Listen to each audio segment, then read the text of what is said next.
Hey everyone, David C. Anderson here coming at you from the Knife Center, and welcome to Knife AQ number 19, the question where I answer all your knife questions, whether they're sharp or dull. Got some good stuff to get into today, talking about some slip joints, some wood carving folders, and some travel-friendly tools for when we can actually start traveling some more. So let's get into it.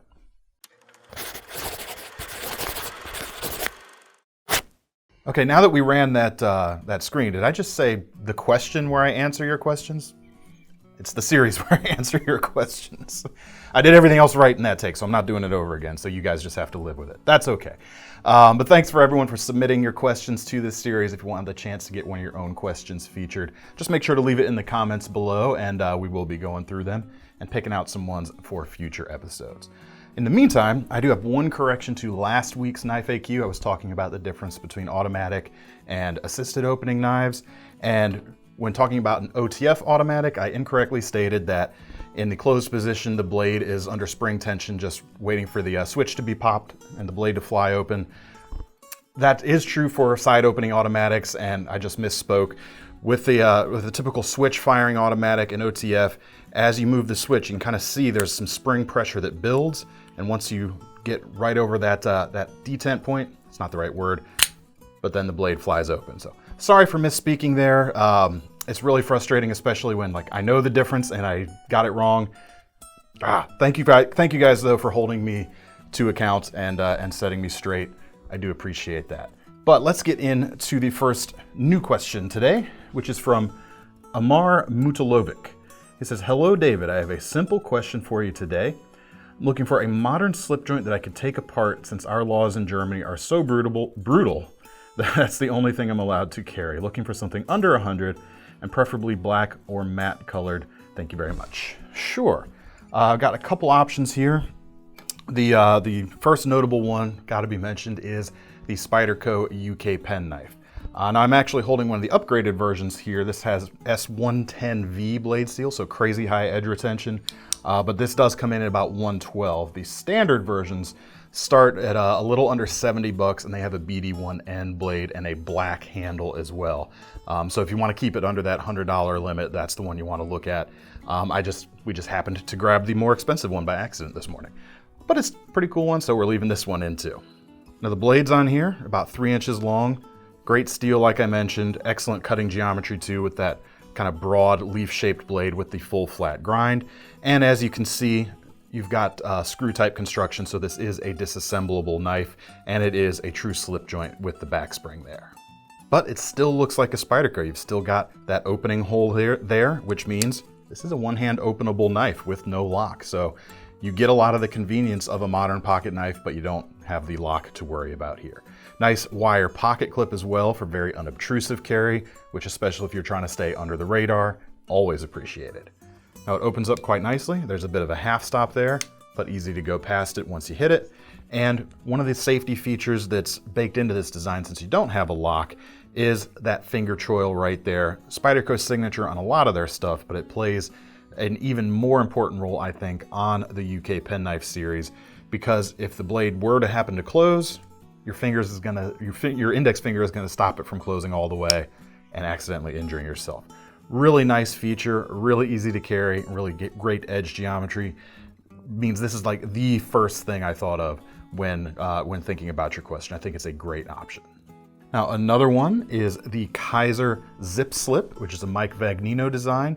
About the same price as the base models of the UK penknife, which those are at like 67 and some change. This one's at 69, so both roughly the same, and kind of the same philosophy on use, I would say, except just a slightly different shape overall. Roughly the same size, easy to carry, sub 3-inch blade. Not quite as easy to open one-handed because the hole is a little bit smaller, but not difficult. I do have some pretty fat thumbs, so it's a little more tricky for me on this, so keep that in mind, but it has a more conventional shape, which you might appreciate. I did grab the orange G10 because this morning when we were grabbing stuff, the black wasn't in stock, but you do have that option for some more subtle colors as well. Also got a nice deep carry pocket clip, right side only in this case, so if you want left side carry, go for that Spyderco.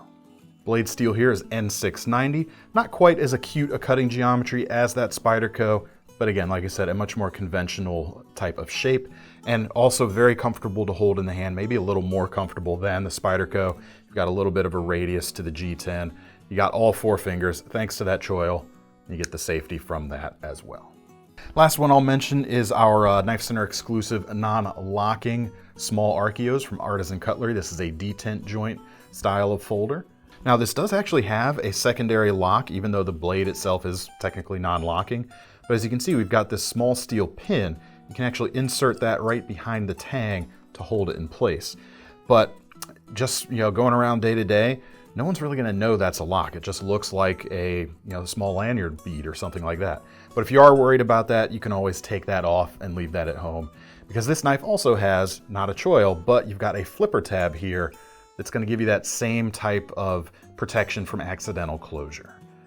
But at the same time, you've got really fast action. Since it's not a technical slip joint like these other 2 knives, this is the detent joint, you can flip it open very easily and flick it closed too, which is quite nice. And just a great little shape for EDC as well. Also, sub 3-inch blade. This is a VG10 Damascus, and a pack of wood handle, so it's nice and stabilized. Some gold accents. This comes in at $100 as well. Or not as well, this comes in at $100. There is a black marbled carbon fiber version for a more subtle look, although the wood is pretty subtle, I think. That one's a few bucks more than 100 though, so maybe a little bit outside your budget, but check all of these out. Can't go wrong with any of them. All right, next question is from James Munn. What would you recommend as a folding version of something like the Mora 106 carving knife with a full handle like the 106? Here is that particular knife there. It says, I'm looking for a full control multi-grip handle, preferably with a good wood carving blade. Yeah, so this is the 106, like you mentioned. Great little Mora knife. I actually use one very similar in a lot of my wood carving at home, so I know exactly what you're talking about. The handles on these are fantastic. It's just simple, kind of oval shaped wood. No hot spots, no tang, nothing sticky, or I mean, it's a partial tang, but no full tang. So there's no opportunity for the wood to shrink a little bit and create a separation there. Just super comfortable and super neutral in all kinds of different carving grips. Very nice. Now, when it comes to a folding carving knife, we've kind of tackled this question a few times. So we'll leave links in the description to where we've talked about some other options before. But your request was a little more specific or a little more granular, so we can talk about it again in a slightly different way.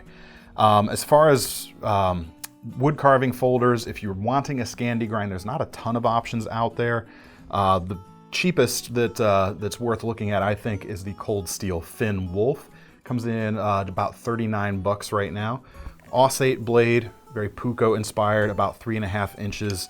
So roughly the same length of blade, but a very different blade shape. You've got a lot of belly there, and if you're used to the fine tip control you can get with that Mora, might not be quite what you're looking for. Also, the handle's not super filling. It does feel pretty good in most grips, but for my slightly larger than average hands, sometimes the beak here at the end, which again, very classically inspired by the Finnish Puko, is a little bit constricting in some reverse grips for me in particular. So if you want to get something with a more comfortable handle and a more Mora-like aesthetic, I would look to Norway, my people, with the Hella knives. I've got the Daka and the Blea here. What are the prices on these? I have them up. The Daka comes in about $180 and the Blea about $225. So not affordable options, but the quality is quite good. Again, the blades don't have that acute tip that you might want, but these are both very good folders, both very comfortable because you've got nice filling wood grips. I think for me, the Blea is a little bit better, again, with my size of hand, because it's a little more open feeling here at the back for me and not quite as constricting here at the front because there's a much more subtle finger guard, which is gonna let you get a little bit closer to the heel of that edge and some finer cuts like that Mora. Now, I know this may seem a little sacrilegious on a knife that costs this much, but if you're handy with a little bit of fine sandpaper, I would just go in and kind of knock these back corners down. That's the only spot that really, to me, feels like you might get a little bit of a pinch or a hot spot in certain wood carving grips.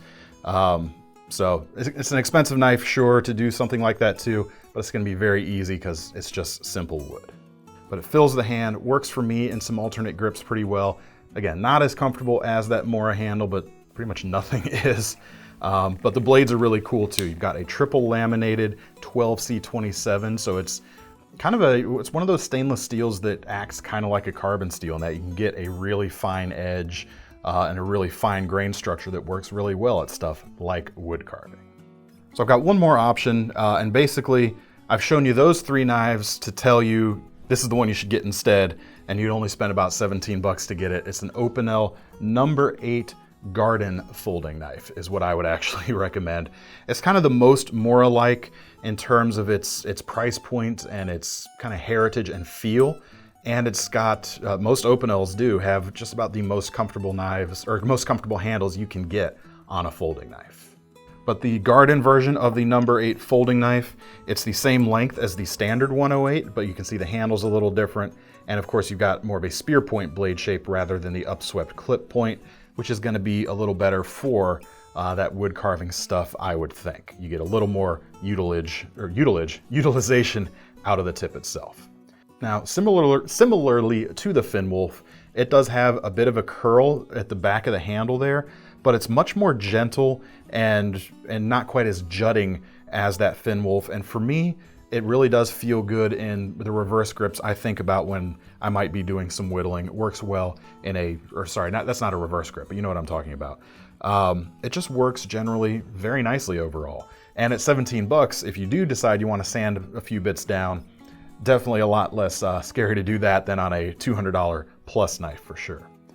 Now you've got a 12C27 mod blade steel. It's not completely identical, but you're gonna get a lot of those similar characteristics, gonna make it a great wood carver. You've got that classic ring lock, that Viro block there, so it does lock open. And on the newer versions that you can buy now, it even locks in the closed position as well. But that handle is what it's all about. Like the Mora, you do have the single cut in the front, but like the Mora, completely smooth everywhere else. It's gonna be very comfortable. All right, next question is from Anders Rickard Jensen.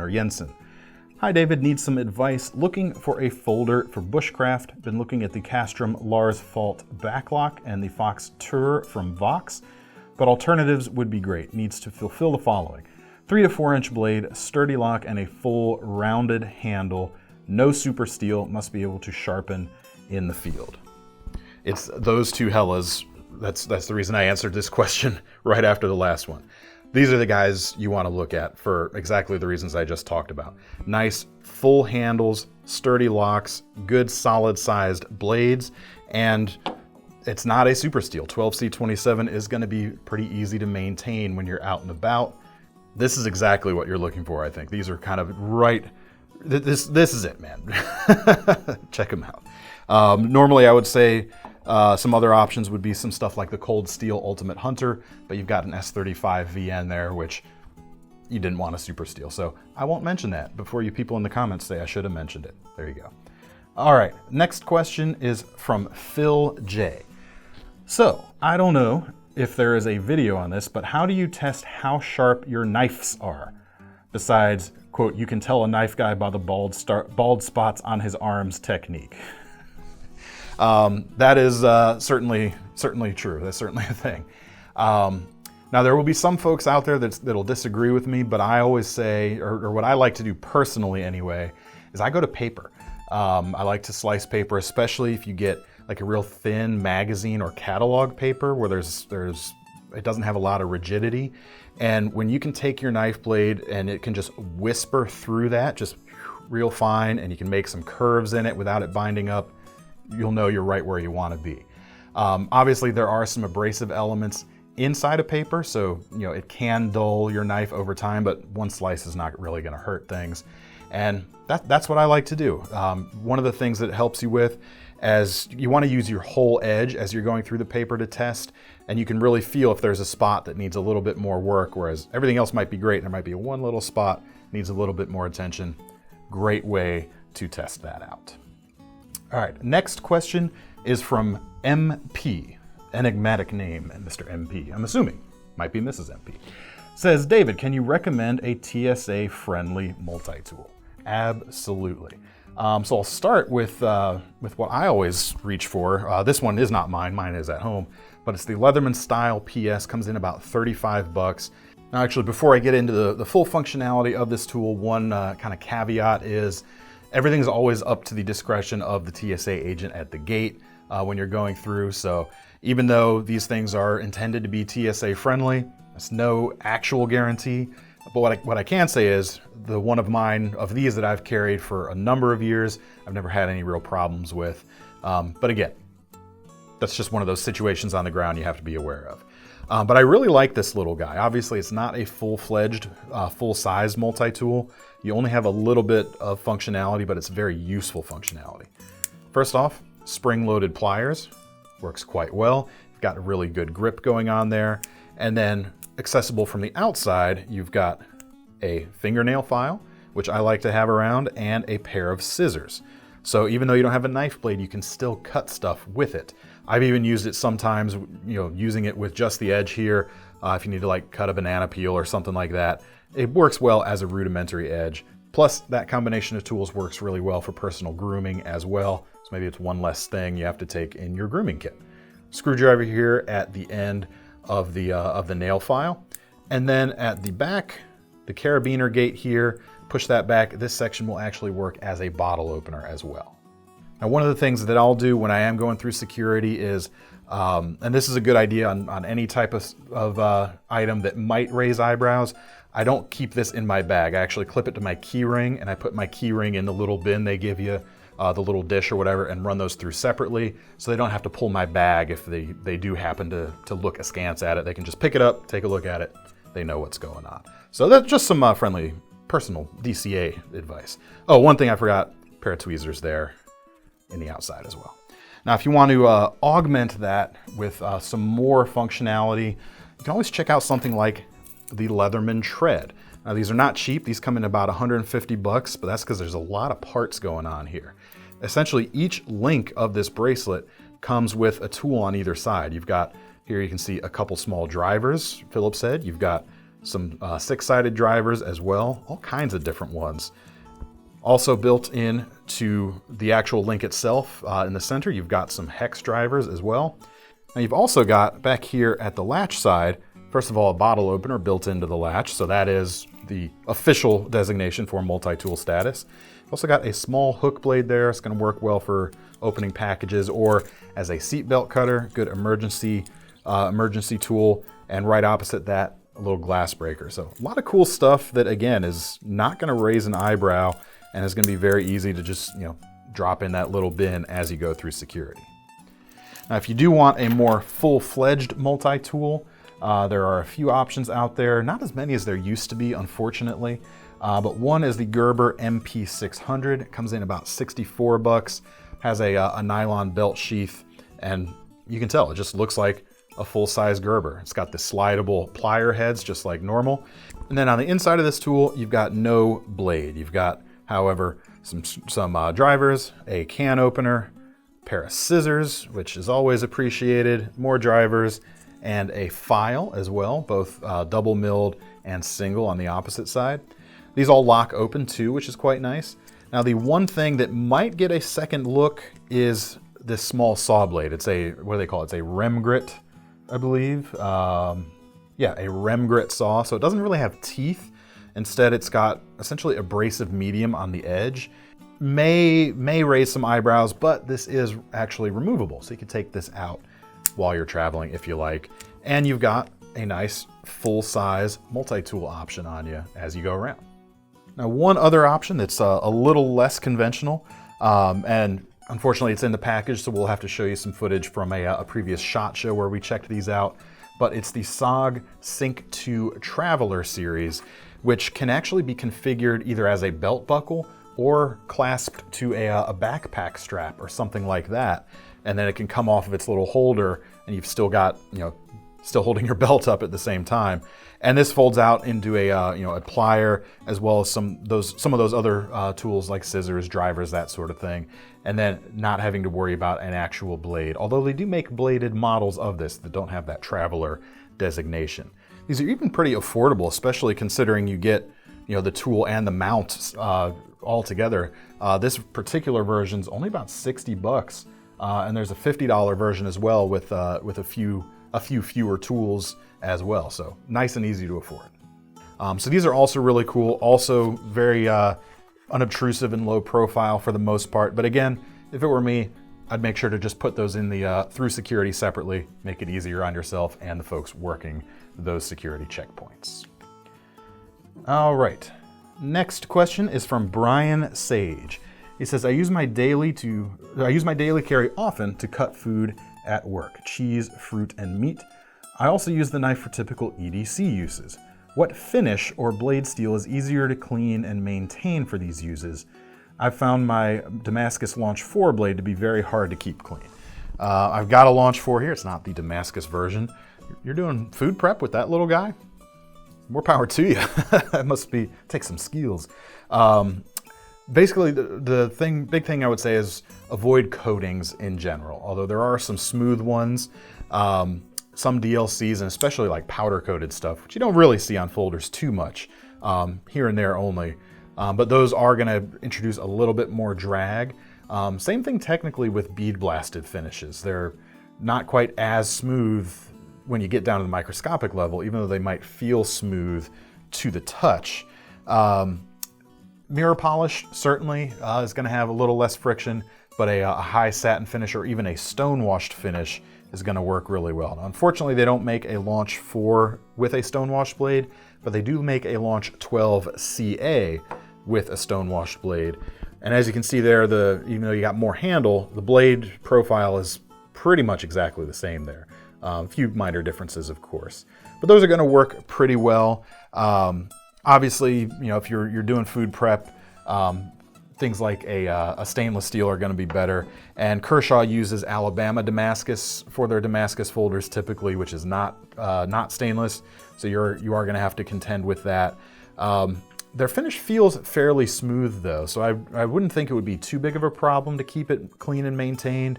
But if you're going through like sticky stuff like tape residue and that sort of thing, that's going to get caught up on pretty much any blade finish out there. You're not going to be able to avoid that, but for the easiest overall, me personally, I'd go with a stone washed finish. So there you go. All right, last but not least is from Escobari. He says, slightly larger than average hand is in Finnish. Hieman keskivertoa is sompikasi. Kiitos, thank you, my Finnish friend. I'll keep that in mind. I'm Norwegian though, so if any Norge folk out there know how to say that quote-unquote accidental signature catchphrase of mine, let me know. That's it for today, however. Thanks to everyone again who submitted questions for this series, and if you want a chance to have one of your questions answered in a future installment, leave them in the comments below. In the meantime, let me know what you thought of my answers this week, and if you want to get your hands on any of these knives, we will leave links in the description as always. And while you're over there at the Knife Center, make sure to sign up for our Knife Rewards program too, because if you're going to spend your money on one of these knives, you might as well earn some free money to spend on your next one. I'm David C. Anderson from the Knife Center signing off. See you next time.